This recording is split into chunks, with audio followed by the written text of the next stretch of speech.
Dear स्टूडेंटों, कैसे हो आप सभी लोग और कैसी चल रही है आप लोगों की बोर्ड एग्जाम की तैयारी। जितने भी स्टूडेंट क्लास 10 में है 2027 बोर्ड में हिंदी का पेपर देने वाले हैं, तो ये है हिंदी का एक बहुत ज्यादा इंपॉर्टेंट गेस्ट पेपर, जहां से आपकी बोर्ड एग्जाम में बहुत सारे क्वेश्चन आने वाले हैं। ठीक है, यहां से आपकी बोर्ड एग्जाम में बहुत सारे क्वेश्चन आएंगे। आपकी 2027 बोर्ड एग्जाम में ऐसे आएगा हिंदी का पेपर। ठीक है, ये बहुत ज्यादा इंपॉर्टेंट गेस्ट पेपर है, या फिर आप कह सकते हो मॉडल पेपर है। ठीक है, पूरा तैयार करके ही आप बोर्ड हॉल में पेपर देने जाना। ठीक है, हिंदी का। ठीक है, ऐसे ही मैं आप लोगों को हर सब्जेक्ट का लाने वाला हूं बहुत जल्द, और हर सब्जेक्ट को अगर आपने पढ़ लिया तो आप हर सब्जेक्ट में 80 से 90% मार्क्स ला सकते हो।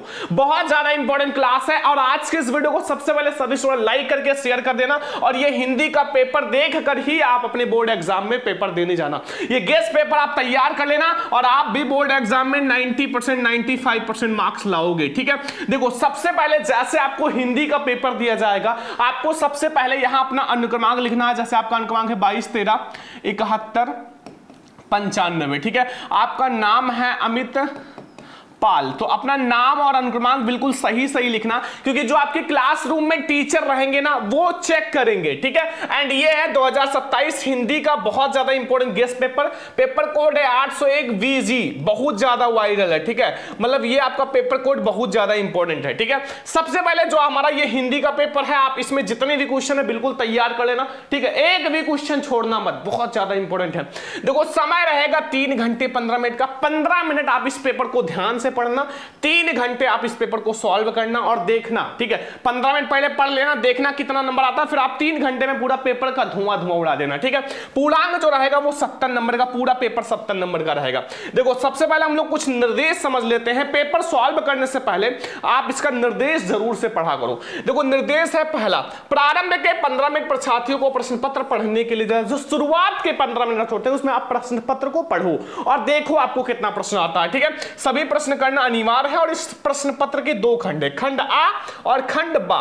खंड आ जो होगा वो 20 अंक का ऑब्जेक्टिव होगा, खंड बा जो होगा वो 50 अंक का कॉपी में लिखना पड़ेगा। ठीक है, अगर नहीं आता तो आपको ट्रिक भी बता देंगे। ठीक है, ट्रिक से करके आओगे, एक भी क्वेश्चन छोड़कर नहीं आओगे।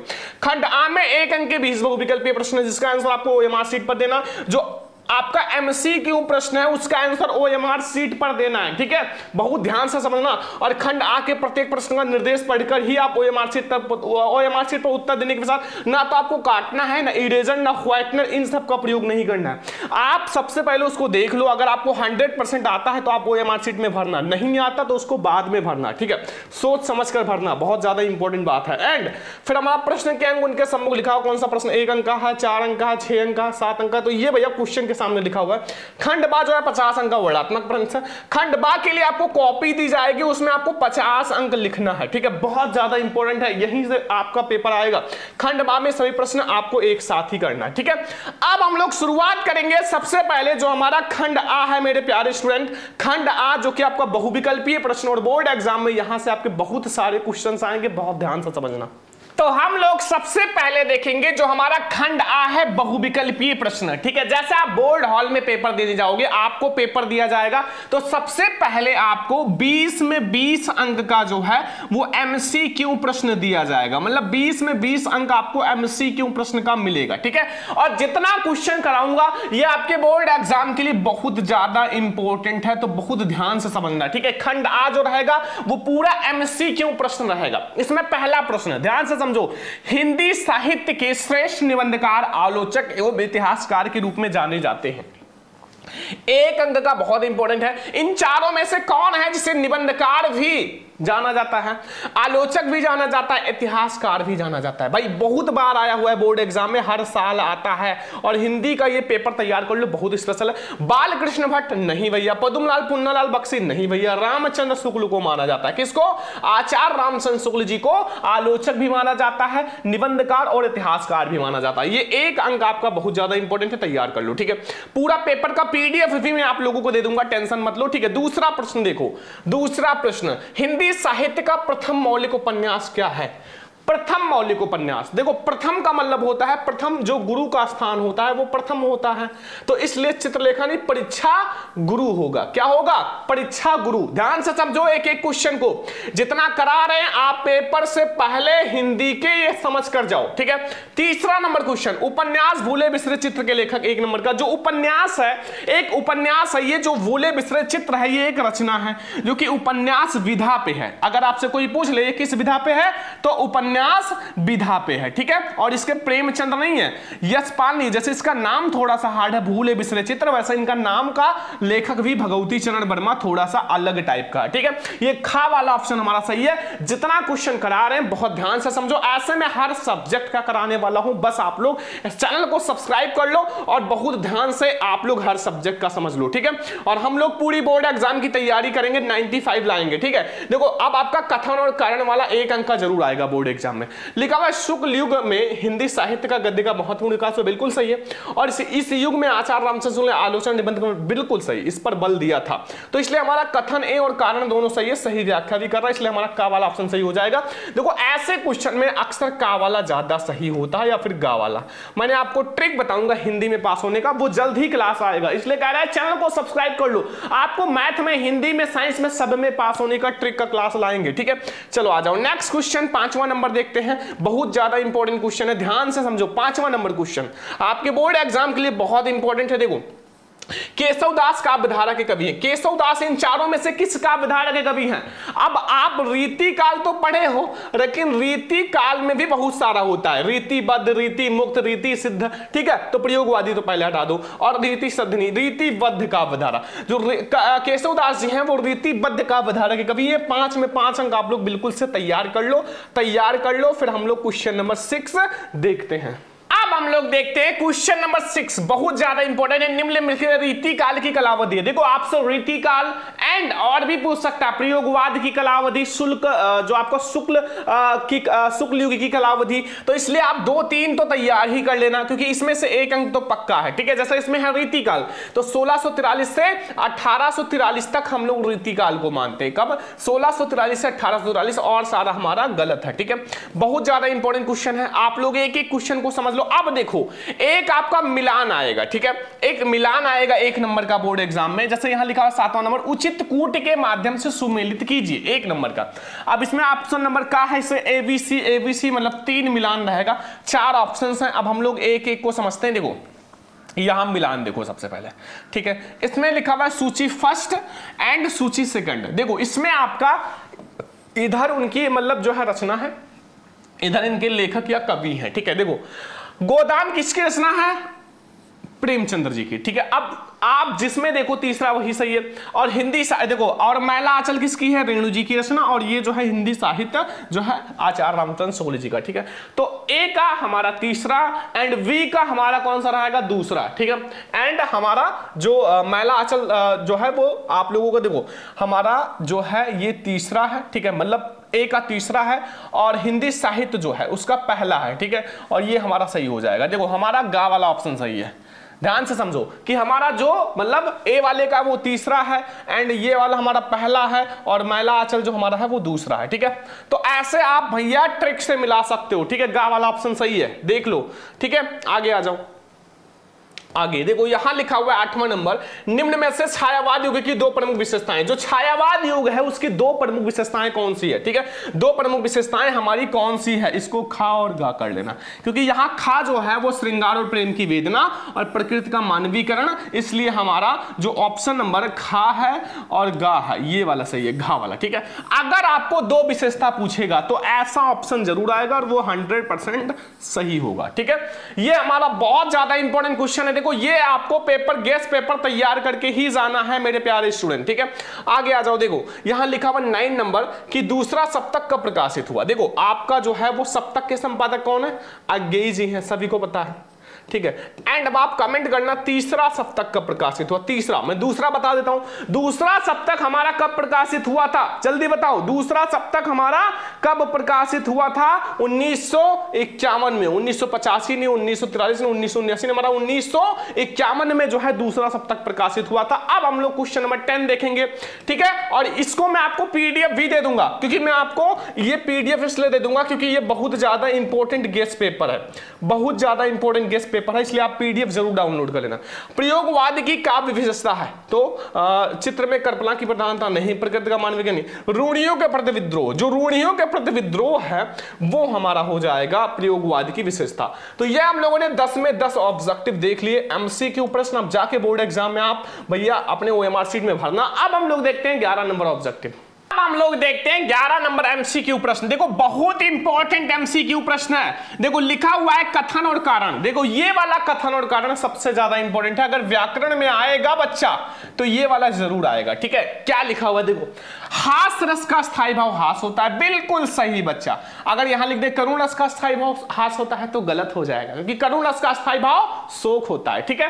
एंड फिर हास रस में करुणता और नहीं भैया, हास रस में करुण कहां से आ गया, तो इसलिए हमारा कथन सही है, कारण गलत है। तो मैंने बताया अगर इसमें जो है कथन कारण दोनों जने से, ये भी गलत, हमारा कथन ए सही है और कारण गलत है। देखो गा वाला ऑप्शन सही हो गया। मैंने बताया ना इसमें ज्यादातर का और गा वाला ही ऑप्शन हिंदी में सही होता है। ये हमारा हो गया 11 ऑब्जेक्टिव। कथन और कारण वाला जितना भी करा रहा हूं, 2 क्वेश्चन करा चुका हूं, देख लेना, एक जरूर आएगा, ठीक है। चलो आगे आ जाओ बच्चा, आगे आ जाओ। देखो 12 नंबर क्वेश्चन बहुत ध्यान से समझो। देखो 12 नंबर है, रूपासी तेरा घन के पास पास, रूपासी, रूपासी और रूपासी में क्या आया, रूपा, एक अक्षर बदल दो रूपक। तो रूपासी तेरा घन के पास पास में रूपक, सॉरी रूपक अलंकार है, यहां हमें रूपक अलंकार करना है, क्योंकि ये हमारा रूपक अलंकार ही है, उत्प्रेक्षा नहीं है, उपमा नहीं, अनुप्रास। देखो मैं आप लोगों को बता दूं कि ट्रिक हमेशा याद रखना कि आपका जो है इसमें रूपासी में हमेशा रूपी बताया जाएगा, कि ये जो रूपी है मतलब रूपासी जो है वो घन के पास पास है, ठीक है। मैं आपको ट्रिक बताऊंगा भैया अलंकार का, और वो क्लास देख लोगे सब खत्म, ठीक है। सबका ट्रिक आएगा। देखो सुन केवट के बैन प्रेम लपेटे अटपट विसरे करुणा चितई लख तनु, कौन सा छंद है बताओ। 13 नंबर क्वेश्चन में कौन सा छंद है, तो इसमें चौपाई तो आपके सिलेबस में नहीं है, दोहा नहीं है, तो इसमें हमारा रोला नहीं, सोरठा है। ये हमारा गा वाला ऑप्शन से सोरठा छंद है। चलो आगे आ जाओ। 14 नंबर प्रश्न, आप लोग भैया ये पूरा प्रश्न तैयार कर लो, बहुत ध्यान से समझो कि भगवान तेरा भला करे। अब हमारी इच्छा है कि भगवान आपका भला करे, आपकी नौकरी लग जाए, आप आईएएस आईपीएस हो जाओ, टॉपर बन जाओ हाई स्कूल में, ठीक है। तो इसमें हमारी क्या है, इच्छा जाहिर हो रहा है, इच्छा जाहिर हो रहा है, ठीक है।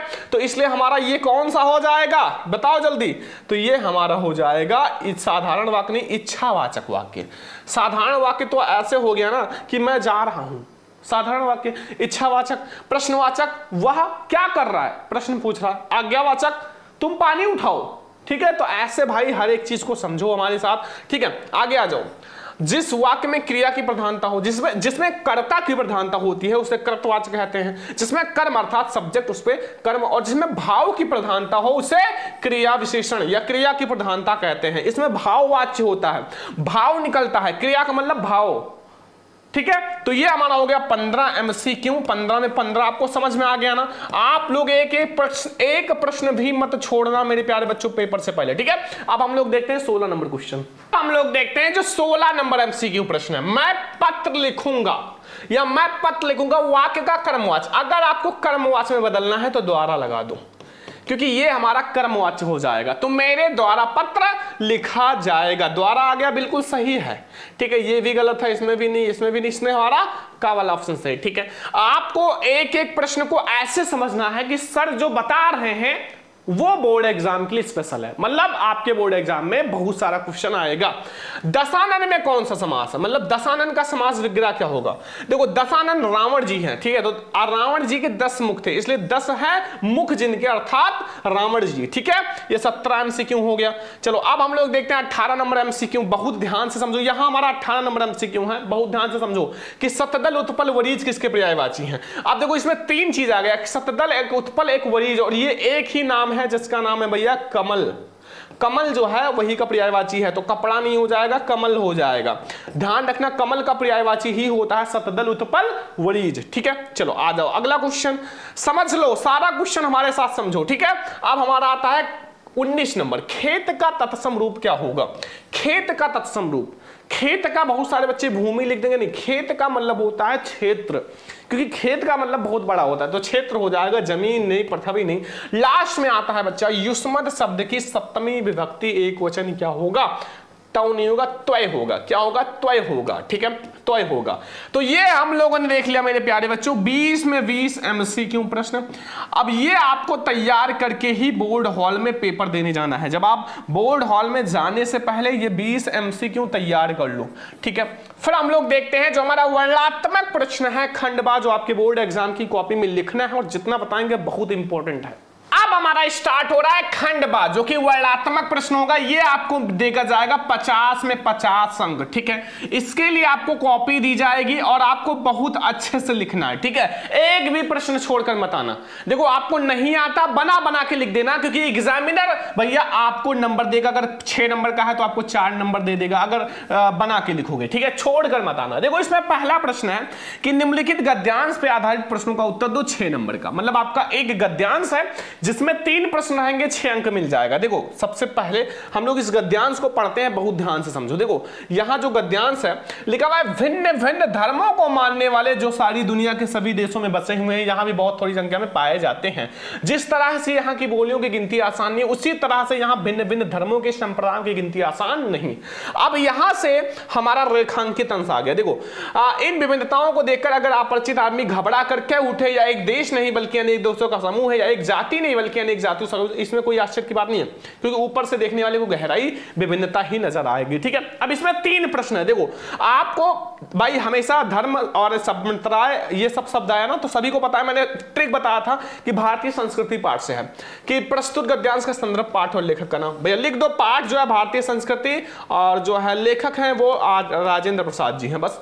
और रेखांकित अंश की व्याख्या 2 अंक आपको देखा जाएगा, और प्रस्तुत गद्यांश में लेखक क्या कहना चाहता है। देखो अब हम लोग एक एक क्वेश्चन को सॉल्यूशन के साथ समझेंगे। देखो आपको पूरा छाप देना है। देखो प्रस्तुत गद्यांश, देखो हमारा ये है संदर्भ, प्रस्तुत गद्यांश हमारी पाठ्य पुस्तक हिंदी के गद्य खंड में संकलित डॉक्टर राजेंद्र प्रसाद द्वारा लिखित भारतीय संस्कृति पाठ से लिया गया। देखो इसमें सबसे मेन पॉइंट जो है वो हमारा यहाँ लेखक है, इसको अलग पेन से लिखना, हाईलाइट कर देना। ये पाठ का नाम है, इसको अलग पेन से लिखना, हाईलाइट कर देना, क्योंकि जब आप इसे हाईलाइट करोगे तो एग्जामिनर का नजर इस पे जाएगा और आपको 2 नंबर तुरंत दे देगा। ठीक है, ये हमारा हो गया। अब रेखांकित अंश की व्याख्या आप अच्छे से पढ़ लेना, फिर आप यहां लिखना। देखो रेखांकित अंश की व्याख्या समझ लो। रेखांकित अंश की व्याख्या, लेखक डॉक्टर राजेंद्र प्रसाद का कहना है कि भारत भूमि की विभिन्नताओं को देखकर, देखो भारत में कई सारी बोलियां, हिंदी, मराठी, गुजराती, ठीक है, एंड पंजाबी, तो दूसरे देश को वासी अथवा ऐसे व्यक्ति जो हमारे मौलिक स्वरूप से अभिगत हैं, मतलब उनको नहीं पता, घबरा जाते हैं और कह बैठते हैं भारत एक देश नहीं बल्कि अनेक देशों का समूह है, यहाँ के निवासी एक ही जाति के नहीं बल्कि अनेक जाति के हैं। सभी को पता है दूसरे देश के वासी इस प्रकार के वास्तव में आश्चर्य करने योग्य कुछ नहीं, क्योंकि वे देश को ऊपर अर्थात सतही दृष्टि से देखते हैं और इस प्रकार की गहराई में नहीं उतरते। निश्चित ही ऐसे लोगों को विभिन्नता अर्थात आपको अनेकता ही नजर आएगी। ये बहुत इंपॉर्टेंट है। 2 नंबर पक्का हो गया। अब एक क्वेश्चन और था कि इसमें लेखक कहना क्या चाहता है इस गद्यांश में। देखो तो प्रस्तुत गद्यावतरण में लेखक भारत, जो भारत भूमि है, जो भारतीय संस्कृति है, भारत भूमि है, उसकी विभिन्नता का बहुत सार्थक और धनात्मक रूप से वर्णन करता है और इससे लेखक अपने देश और उसकी संस्कृति के प्रति जो है भावना झलकती है। ठीक है, ये 2 अंक मिल जाएगा। अब नहीं आता तो गद्यांश में से कट करके आप लिख देना, छोड़ना मत, अथवा ये वाला कर सकते हो बच्चा। दूसरा वाला देखो, अगर ये वाला ना है तो ये वाला कर सकते हो, ये भी बहुत इंपॉर्टेंट है भैया। ममता वाले चैप्टर से डायरेक्टली ममता लिखा हुआ है कि अश्वारोही ममता के पास आया और रुक रुक कर कहा, मैं नहीं जानती कि वह शहंशाह था या साधारण मुगल, पर एक दिन इसी झोपड़ी के नीचे रहा है। मैंने सुना था कि वह मेरा घर बनवाने का आज्ञा दे चुका है। इतना अंडरलाइन है। मैं आजीवन अपनी झोपड़ी के खोदे जाने के डर से भयभीत रही। भगवान ने सुन लिया और मैं आज इसे छोड़े जाती हूँ। तुम इसका मकान बनवाओ या महल, मैं चिर विश्राम के लिए जा रही हूँ। ठीक है, इसमें भी 3 आपका है प्रस्तुत गद्यांश का स्थान। देखो तो पाठ आपको पता ही है, ममता हो गया, और लेखक कौन है सभी को पता है। ममता का कौन है बच्चा? जयशंकर प्रसाद जी, जयशंकर प्रसाद, ठीक है, ये आपका 2 अंक ये पक्का हो जाएगा, ठीक है। एंड फिर आपको रेखांकित अंश की व्याख्या नहीं आता, इसी को बढ़ा चढ़ा के बना के लिख दो। शहंशाह शब्द किसके लिए यूज किया गया है, तो शहंशाह शब्द किसके लिए यूज किया है, मुगल जो है उसके लिए, ठीक है। तो चलो ये आपका 6 अंक पक्का हो जाएगा। अब आप दोनों में से कोई एक करना, 6 अंक हो जाएगा, दोनों में से कोई एक ही करना है बोर्ड एग्जाम में। अब हमारा आता है पद्यांश, जो बोर्ड एग्जाम के लिए बहुत ज्यादा इंपॉर्टेंट है, 6 नंबर आपका ये भी पक्का हो जाएगा। अब हम लोग देखेंगे जो दूसरा नंबर क्वेश्चन है, निम्नलिखित पद्यांश पे आधारित प्रश्नों का उत्तर दो, 6 नंबर का। लिखा हुआ जो चाहत चटक ना घटे, अगर आप चाहते हो कि मेरी चमक ना घटे, ठीक है, ये चमक तुम्हारे लिए नहीं कह रहा, मैलो होए ना मित्र रज राज सुच होए ना नेको होए ना चित्त प्रस्तुत दोहे का संदर्भ लिखो 2 नंबर, रेखांकित अंश की व्याख्या 2 नंबर, और किन वित्तियों के कारण मनुष्य का मन मलिन हो जाता है 2 नंबर। ये 3 प्रश्न का उत्तर देना है। चलो बच्चा आ जाओ, 2 लाइन का है तो बिहारी का है, मैंने आपको ट्रिक में बताया ही था।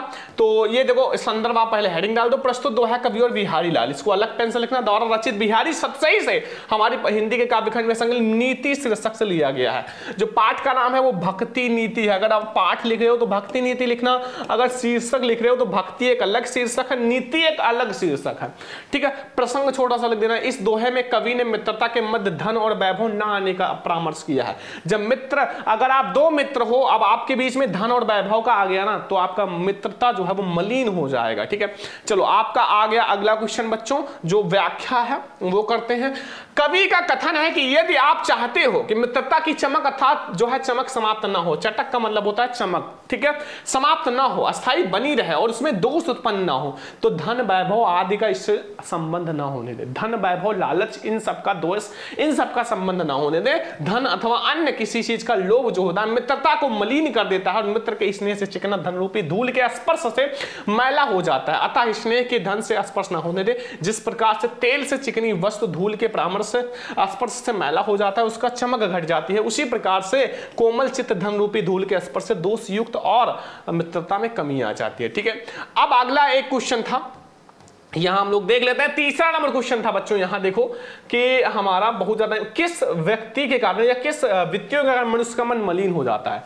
मतलब मलिन का मतलब होता है दोषपूर्ण हो जाता है। तो देखो मनुष्य के मन में अगर क्रोध हो, क्रोध मतलब हमेशा क्रोध करना, गर्व हो कि हम भैया हमसे अच्छा कोई नहीं है, ईर्ष्या हो मतलब जलन हो, द्वेष आदि रजोगुणी वृत्तियों के कारण मनुष्य का मन मलिन हो जाता है। बस ये छोटा सा 3 प्रश्न का उत्तर दो, 6 नंबर आपका हो गया। और ये गेस्ट पेपर बहुत इंपॉर्टेंट है बच्चा, आप तैयार कर लेना, बहुत सारा आएगा क्वेश्चन। अब अगर नहीं आता तो ये वाला आप कर लेना बच्चा, खा वाला आपके पास ऑप्शन है, देखो ये दूसरा वाला आप कर सकते हो। सच्चा प्रेम है वही जिनकी तृप्ति आन पल हो निर्भर, त्याग बिना निष्प्राण कहां करो, प्रेम पर निछावर, देश प्रेम वह पुण्य क्षेत्र, असम अमिल त्याग से विकसित, आत्मा के विकास में जिसमें मनुष्यता होती है विकसित। ये भी 6 अंक का है, इसमें भी 3 प्रश्न। प्रस्तुत पद्यांश का संदर्भ व्याख्या और काव्य सौंदर्य कीजिए, 2 अंक आपको मिल जाएगा। प्लस ऐसे आपके 2 प्रश्न और भी होंगे। देखो यहां उपयुक्त पद्यांश में कवि द्वारा किस पर प्रकाश डाला गया, ये 2 नंबर मिल जाएगा। और अमल और विलसित शब्द का ये 2 अंक मिल जाएगा। 6 अंक आपको मिल जाएगा, दोनों में से कोई एक आप कर लेना, बस 6 अंक आपका मिल जाएगा, 2027 बोर्ड एग्जाम में जरूर आएगा, ठीक है। अब हम लोग देखते हैं जो संस्कृत का गद्यांश पद्यांश से 10 नंबर हम लोग बिल्कुल पक्का करेंगे और आपके बोर्ड एग्जाम के लिए बहुत इंपॉर्टेंट है। अब हम लोग देखते हैं जो तीसरा नंबर क्वेश्चन है, इसमें क्या है भैया, निम्नलिखित संस्कृत गद्यांशों में से किसी का संदर्भ और व्याख्या करो। 5 नंबर का, 2 नंबर आपका संदर्भ मिलेगा और 3 नंबर आपका व्याख्या का मिलेगा, टोटल 5 अंक मिल जाएगा। ध्यान से समझो, इसमें ये वाला देखो, पहले आप वाराणसी चैप्टर तो बिल्कुल से तैयार कर लेना क्योंकि वहां से एक गद्यांश आता ही आता है, ठीक है, एक गद्यांश। और ये वाला आप तैयार कर लेना कि आपका नागरिका बहुकाल यावत पहलिकम उत्तरम समर्थम ना अवदत, अतः ग्रामीण अवदत अहम अश्य पहलियम उत्तरम ना जानत, इदम श्रुता ग्रामीण आकथत यद भवाम उत्तरम ना जानत, तो दुष्कर्म अतः बहुत ज्यादा इंपॉर्टेंट है। ये आपका प्रबुद्धो ग्रामीणा वाला है और पहली वाला एक आपको पूरा उसका सारांश समझ लेना है, बस वहां बना के लिखना है, ठीक है। संदर्भ प्रस्तुत गद्यांश में हमारी पाठ्यपुस्तक हिंदी के संस्कृत खंड के प्रबुद्धो ग्रामीणा पाठ से लिया गया, 2 अंक आपको मिल जाएगा। छोटा सा प्रसंग लिख देना, इस गद्यांश में नागरिक ने पहली का उत्तर ना दे पाने का वर्णन किया गया है, मतलब आपको प्रसंग जो है उसी भाषा में लिख देना है, ठीक है। अनुवाद देखो, नागरिक बहुत देर तक सोचता रहा परंतु पहली का उत्तर दे पाने में असमर्थ रहा, ठीक है। अतः ग्रामवासी ने कहा अगर आप इस पहली का उत्तर नहीं जानते हो, तो यह सुनकर ग्रामवासी ने कहा यदि आप नहीं जानते हो तो आप 10 रुपए मुझे दो। अतः मलिन मुख वाले नागरिकवासी ने उसे 10 अनुसार मतलब शर्तानुसार 10 रुपए दिए। ठीक है, ये 5 अंक आपका पक्का हो जाएगा। वाराणसी वाला चैप्टर तैयार करना, मैंने एक वीडियो में वाराणसी वाला पढ़ाया था, इसलिए मैंने आपको 2 अलग टाइप का लिया है। ठीक है, अथवा दुर्मुखा द्युघाता कसागा दुर्मुखा तंड चंद्रशेखरा पुनः भारत जय, तो ये आपको पता है चंद्रशेखर आजाद वाले चैप्टर से लिया गया है। ठीक है, तो ये आप तैयार करना, दोनों में से कोई एक आपके बोर्ड एग्जाम में जरूर आएगा, वाराणसी चैप्टर जरूर तैयार कर लेना। ठीक है, अब ऐसे ही हमारा आता है संस्कृत का पद्यांश मेरे प्यारे बच्चों। ठीक है, देखो पद्यांश, देखो निम्नलिखित संस्कृत पद्यांशों में से किससे का संदर्भ बनवा 5 नंबर का। देखो जैसे आपका गद्यांश आता है वैसे पद्यांश भी आपको 5 अंक देखा जाएगा, और जो करा रहे हैं वो समझ कर जाओ। ठीक है, बहुत ज्यादा इंपॉर्टेंट। सर्वे भवन सुखना, सर्वे संतना भैया ये हर साल आता है, सर्वे भवन सुखना वाला हर साल आता है। ठीक है, और बहुत आसान भी होता है। और सर्वे भद्रान पश्चिम माँ कछिता दुर्भागा भवेद, ठीक है, ये वाला आपका 5 अंक पक्का कराएगा। देखो प्रस्तुत आपका जो है संदर्भ, प्रस्तुत श्लोक हमारी पाठ्य पुस्तक हिंदी के संस्कृत खंड के भारतीय संस्कृति पाठ से उद्गृत है, 2 नंबर पक्का हो गया। ठीक है, और प्रस्तुत श्लोक में जो है भारतीयों की मूल भावना पर प्रकाश डाला गया। अब अनुवाद समझ लो, सब सुखी हो, सर्वे भवन सुखना का मतलब होता है सब सुखी हो, सब रोग रहित हो, अर्थात सबका कल्याण हो, अर्थात सबका कल्याण देखे, कोई भी दुखी ना हो, अर्थात कोई भी दुख का भागी ना बने। ये 5 अंक आपका पक्का हो गया अगर आपने ऐसे लिख दिया।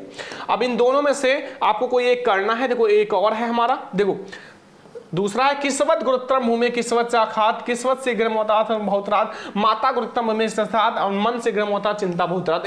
इसको भी तैयार कर लेना, यह है जीवन सूत्राणी वाले चैप्टर से, जीवन सूत्राणी वाले चैप्टर से तैयार कर लेना। ठीक है, बहुत इंपॉर्टेंट है। अब आता है हमारा खंड काव्य।